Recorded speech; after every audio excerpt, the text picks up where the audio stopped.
Hello, and welcome to another episode of the Price List Update Summary video series brought to you by Actionable Insights. You've got Harrison here, you've got Whatley there, and today we actually have a guest.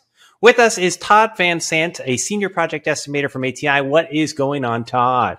How the heck are you guys? It's going well. For those that may not know you, you're a fellow Xactimate certified trainer with Whatley and I. What do you do? What do you specialize in this industry? Yeah, so I'm a complex large loss estimator, and I handle the more complex and, I guess, large losses for ATI. My specialty is the multi-million-dollar estimates that require a skillful hand. Well, I'm glad you could join us today because there's a bunch of new line items that were added to the Xactimate price list in May of 2023. A lot of those you and I have talked about over the years as to, hey, these seem like warranted additions, and guess what? They are here. So it's good to have you, and Whatley and I will be happy to have your perspective as we jump into it. Whatley, it was a great time last week at the RIA conference. Hello again to anybody we saw in April. Please, my wife does our social media marketing now, so she's reminded me that I have to say this every time I record. Please like, share, subscribe. Guys, every like on YouTube, on Facebook, helps us reach people and put this content out to more people. So take a second to hit the bell, hit the follow, smash that like, whatever phrase you like the most. Please follow and support us as we continue to put out this kind of content. All right, gentlemen, Whatley, Todd, you ready? Let's jump into May 2023. I'm going to bring up Xactimate here.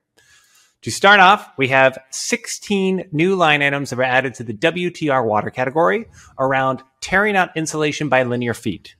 Now, we've had tear out drywall by linear feet for a long time. And when I started to go put in some looking for what existing insulation line items existed, tearing out, we've had tear out insulation by square foot for quite some time. Mm-hmm. But now, for the first time, we have tearing out wet insulation. We have bagging line items. We have no baggings. We have Cat 3. We have no Cat 3. We have after hours. We have every variation you can imagine or ask for now exists. WTR tearing out insulation by linear foot. Whatley, what are your thoughts on these additions? Well, I think this is going to hit the large majority of water mitigation loss estimates. So it's likely advisable and elegant to use these line items if you're removing drywall by linear foot for a flood cut, both at 2 or 4 feet. Now you have the relative insulation line items, but I want to encourage pause on both sides of the claim. Insulation is not often applied to all 4 walls within a room. And so as a staff adjuster, I want to be looking to make sure that that PF is brought down by a multiple, maybe PF times 0.25 or 0.5. 0.25 or 0.5. That's right. That's right. Add that 0, right? So it's clear. But that said, don't you agree, Todd? Like, your insulation is not altogether that often applied to all 4. Well, not to say it's impossible, but most of the time it's not. So you'd want to come off that typical PF calculation. You do, and you can be very you can use a lot of skill to try to figure out what walls are the exterior walls of a structure and get those exterior walls are the only walls that should have that insulation, or you could do it on the main level. A lot of the more skilled adjusters or skilled estimators, they put that insulation on the main level and use the variable of EW, which is a great way to go about it as well. Yeah, but you in the higher end builds, commercial, residential, you do see insulation on the interior walls. But then you have to remember, if that flood extended to adjacent rooms, you can't be charging for the removal of insulation in both those rooms because you'd be double charging for it. Different than drywall. Drywall's on this side of the wall, that side of the framing, right? Insulation's there in the middle. And so it's another reason why if somebody's submitting me a sheet, right, for review, TVS, and all their insulation by linear foot or all PF calculations, it's a red flag. Yep, exactly. So, good call out. Great that we have these options, 2 foot, 4 foot, removing insulation in the WTR category by linear feet. But note that the default count is PF, perimeter floor. Not all walls may have insulation, so double check as you refine after you add this line item. Okay, Todd, this is one that I know that you have been excited for to see its new addition in the May price list. RFG roofing line item for curb flashing rubber. So when you start to look at what curb flashing options we had previously, we've had PVC and TPO, but there are various roofing types. And when we were looking for some reference images that we could pull up on this call, we came up across this one right here as an example of, hey, what are we talking about? What does this look like? How is this line item intended to be used, Todd? Curb flashing rubber.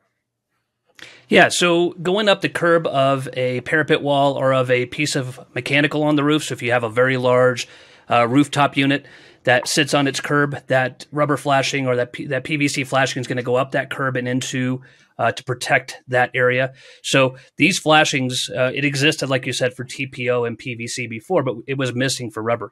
And it's not exclusive to TPO and PVC. So having that extra line in there for rubber so that we can actually use the right item and judge against that item when it comes to the rules engine, this is important. So if you've got a parapet wall and if it comes up 4 feet, okay, this curb flashing doesn't exist to cover all of the square footage associated with that full 4-foot parapet, right? This is just for the border, say the perimeter. No, it can. I've seen roofs that had a 4-foot parapet wall and that curb flashing went all the way up to the top of that. But how are you going to bill for that if this is done by linear foot? Right, and a lot of people throw an extra amount of squares into that roofing number, and then they throw off the roofing number. So when that estimate is judged, you'll see that there's 50 squares of roof and then 56 squares of roofing on there, and they get judged negatively for that. So this allows that judging to be corrected.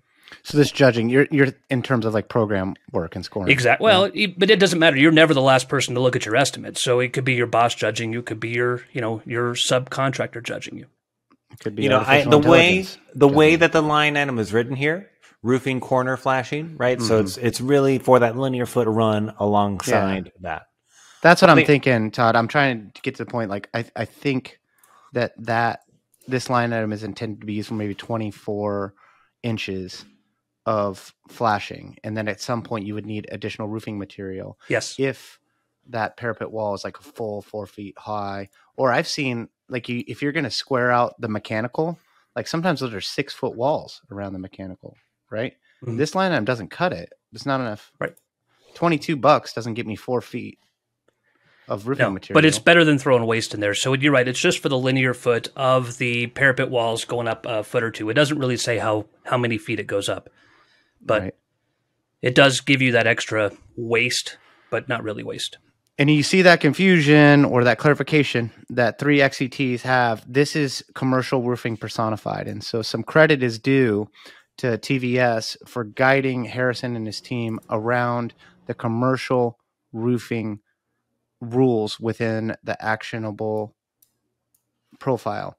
It is miserably complicated, commercial roofing rules, and we had to go to the best. And TVS is probably the best in the world for estimating commercial roofs. Sorry, not sorry. That's my personal. The final take on top of that, though, there's a funny bit about the final on top, the coping flashing. You can find the coping flashing in 2 different price lists. Okay. You can find coping under categories. You can find coping under roofing. It's called cap flashing, and you can find coping under siding called steel wall coping. And this is where it wraps up over, like the parapet. That's the metal piece that sits on top of the parapet. Mm-hmm. There's actually a good photo for it. So if you go ahead and bring it up and load it in, you'll actually see a photo of what it is. That's refreshing. Yeah. There you go. That metal cap on the very top of that wall there, that's the coping. But the funny thing is the same coping in 2 different areas. One coping draws more money than the other area. So you have to really use your best judgment on what you're looking for. Whatever would be the most accurate. So where are you at, Harrison? We're pushing those roofing rules to the profile for commercial. The actionable profile continues to have new rules added every month. I think we added a few of the new commercial ones this month in May, and we've got more coming next month. Cool. Yeah, that's work to be proud of, man. I'm looking at that and I'm like, God, that is a mess to figure out without the rule sets. But now it's difficult to omit those warranted line items when you're doing roofing in a commercial environment. And I see a lot of questions on Xactimate Ninjas around commercial roofing. So I'm pretty sure that those rule sets will help create better claim outcomes. And for those of you that, for whatever reason, this is the first video you've ever seen from Actionable Insights, what we are referring to is the Actionable Profile. It's an Xactimate profile that provides live estimating guidance while you write. You write your scopes, and our profile will help find mistakes that you may be making, help you correct them, will help point out line items that you haven't included yet that you might want to include in your scope before you submit it. Okay. Continuing here with the 18th new line item this month, DMO BARF. Mm-hmm. Yes, it's one of the most fun selector codes to say in the price list. And last month in April, we saw... I've used it. Yeah. Already? That's nice. awesome. Already. Last month we had WTR barf, HMR barf, and W2 barf A for after hours. This is for if you're putting up containment and you have negative pressure involved in any way, you may need an air filter on that containment barrier in order to ensure that the containment stays up and doesn't collapse under that pressure.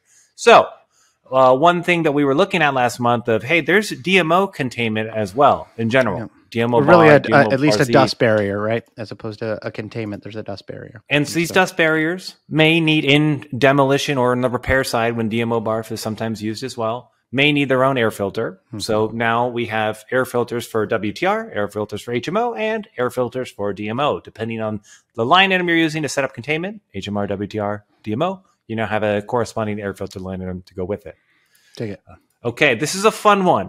CAB CTWF. This is an add-on for waterfall countertop. And when we looked at the price first, Whatley San Diego price list, we were like, whoa, what is this? This is for the waterfall countertop edge treatment. So because it's higher than any of the other edge treatments for countertops by linear foot. So when we're talking through these images as to like what exactly is this, when we're talking what is the linear foot edge treatment here, we're talking about this edge, the waterfall edge from the side of this island down. This linear foot is along the top where my mouse is going. This is the amount that you would calculate here for this line item.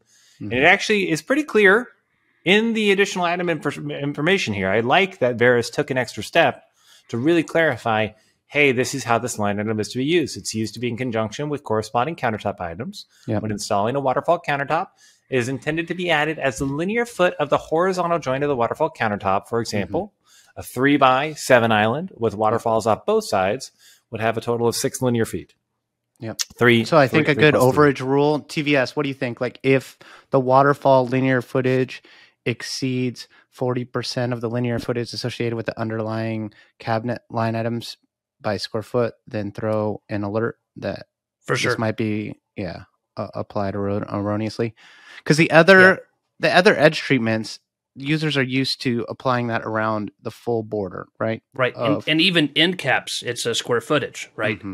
Yeah. So okay. Well, that's good to point out. There are other edge treatment line items out there. We've had countertop edge treatment for wood, granite or marble. We've even had concrete countertop edge treatments. That's right. So this is kind of a continuation in that line of thinking. But those are different, right? Because those are going to be applied around the full perimeter of the countertop traditionally. So I think that this one could be applied erroneously with no particular malice, but incorrectly. And so I think we can correct for that with our overage rule sets. I mean, that's the goal of this video series. Here's the new line item. How is it intended to be used? What are potential pitfalls and mistakes you could make if you use it too much? And with a price tag of $119 per linear foot, generally claims professionals and contractors are both paying attention when big numbers are afoot. Is it in panel and that waterfall countertop line item mutually exclusive, TVS? No, they're different things, and you won't use one when you're using the other. And right, so they are mutually exclusive, right? Yeah, one is square footage, one is linear footage, so completely different math too, which is why they pointed that out. Yeah, but anyhow, a lot of times you would actually have a panel on one side of it, and you'd waterfall off the other side of it. You wouldn't put the panel there and then waterfall it. Yeah, but you wouldn't do them both right together. Nope. All right. Good clarification. Okay. Rounding out May of 2023 new additions, we have 5 new line items in the fencing category around metal slat fences of privacy, board on board at different heights. So if you've ever been looking for that metal slat fence line item and you just couldn't find it, guess what? You are now in luck. It exists. Okay. Now, let's see here. I'm going to bring us now to April. So that was May of 2023. Those were all the new line items that came out this month. 25 new line items. Whatley, that's more than average. Usually we see 10 to 15, but 25 new line items is a good place to be of opportunities for Xactimate users to play with. Yeah, it's a lot of work for your team to create all those rules. Good luck with that. Thank you. So let's take a look. On the left side of my screen, I have April 2023. On the right side, I have May. These are changes to the existing line items that we already had to play with. And the first one is WTRINS. Now, this applies to almost all of the tear out insulation by square foot line items. There was a slight adjustment in the yield.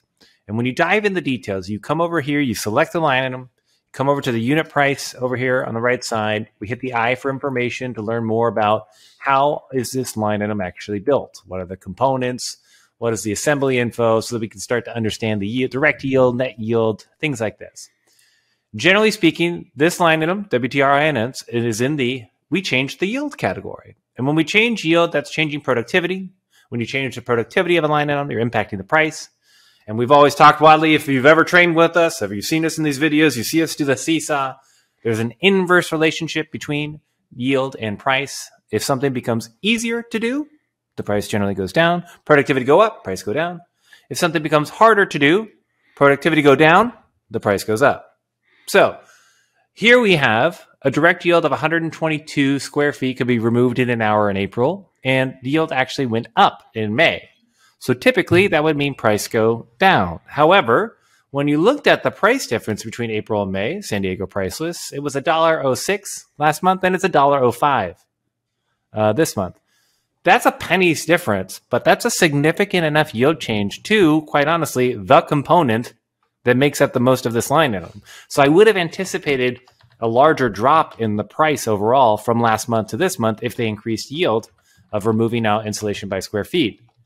However, there's something different here.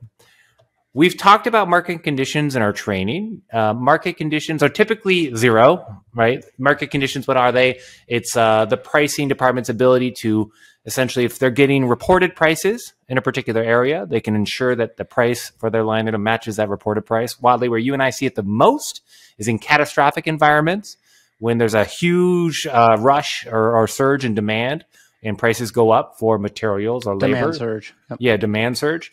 That the pricing department can essentially say, hey, affected catastrophic areas, we will increase the price via market conditions and then monitor the price changes over the next 12, 18, 24 months. And if it's a permanent change to the price just went up permanently, then that market condition will be rolled into the components of that line item. Or it will be slowly removed over time if the price goes back to pre-catastrophic levels. So it's not very often that we see market conditions in line items in general because it's usually temporary. But here's a good example of a change in the yield based on the research that the pricing department did around insulation and tearing out and the like. Yep. But still recognizing that the reported average price to do that activity in that region is 105 in our case, for example. So the price still matches what the reported average price to perform that activity is, even though they were able to adjust the numbers that make up that line item to reflect their research and be a little bit more realistic about what's possible in the field today. That's a lot. I just spoke for like longer than I usually do. Thoughts, feedback?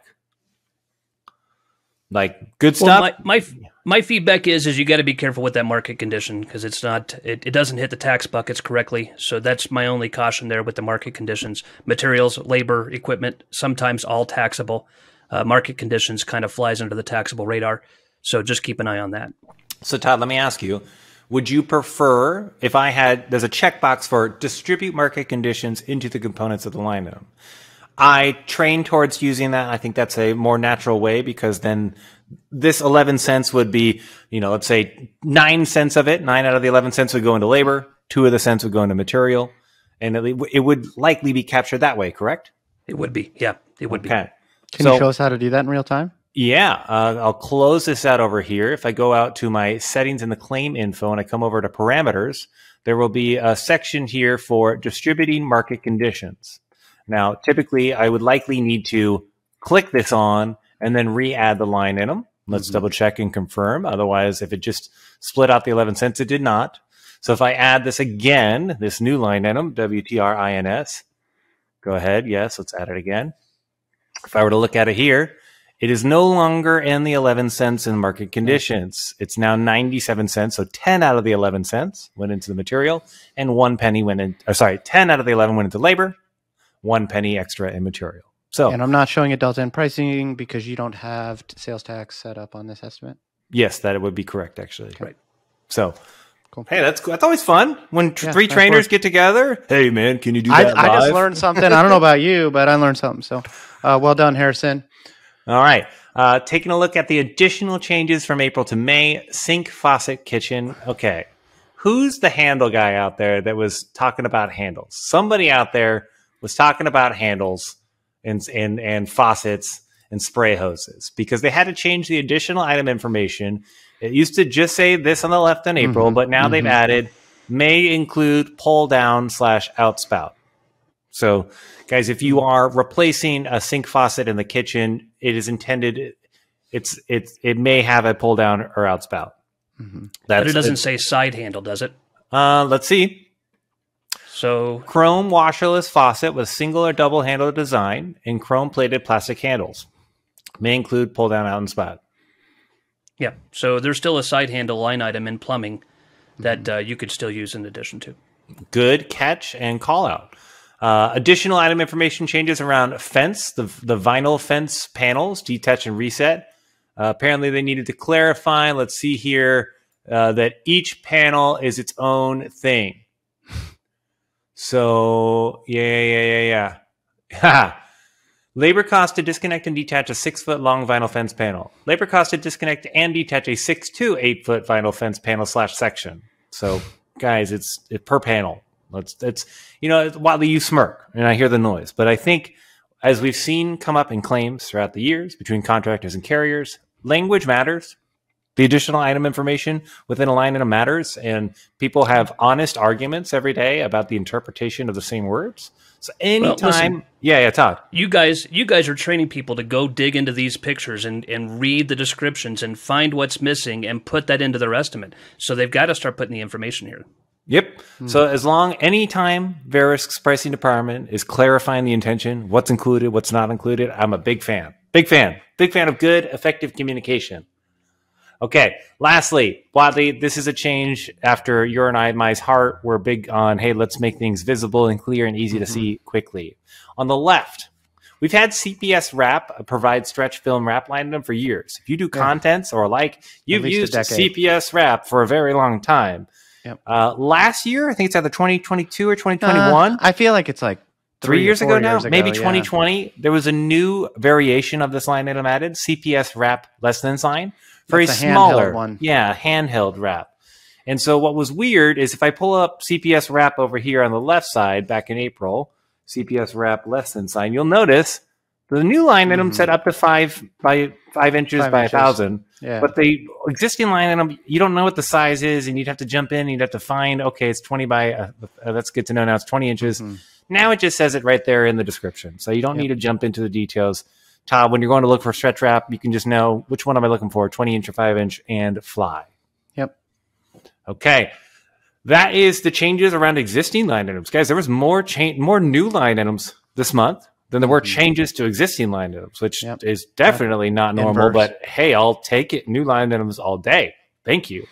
Let's take a look. Verisk tries to give everybody an idea of what's coming in the future, what new line items may be added.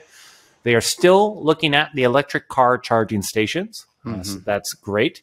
Items for lightweight, waterproof tile shower backer board. We've seen those on the agenda for a month or two now, so it's good to see that those are still on the way. Yeah, and if you guys are using one manufacturer or another for that foam, lightweight, weatherproof tile shower, comment below. Give us an idea of what you're doing. Maybe we can run that back to the pricing department.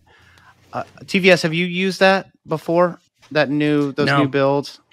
Yeah, no, I mostly it's just the concrete or cement backer board. Yeah, I'm old school, man. I want to hot mop that stuff. I'm warrantying it. I'm nervous about these new builds, but I've seen them at supply houses and so on. They must be selling. So anyhow, I'd love some thoughts about the manufacturers that you guys are using out there if you are doing the lightweight waterproof tile shower backers. They come in preformed kits, and you can just splice it in there. And supposedly it's waterproof. Fingers crossed. What else we got, Harrison? That's a metal slat fence gates. So we just had some new additions in March, as we saw, in May, around the metal slat fences. So that we have metal slat gates coming next. Not a far jump from fence to gate, which should be a nice addition next month.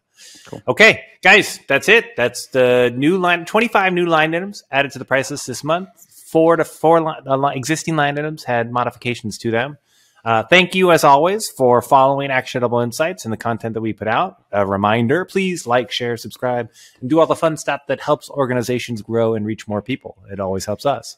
In the meantime, good luck settling all those claims out there. Keep building. Todd, what's going to be your sign off? What's your hook, bro? What's your hook? Keep Good luck settling those claims out there. Keep building. What's your hook going to be? I don't have one. Okay. Do it. Thank you, Juan. Have a good one.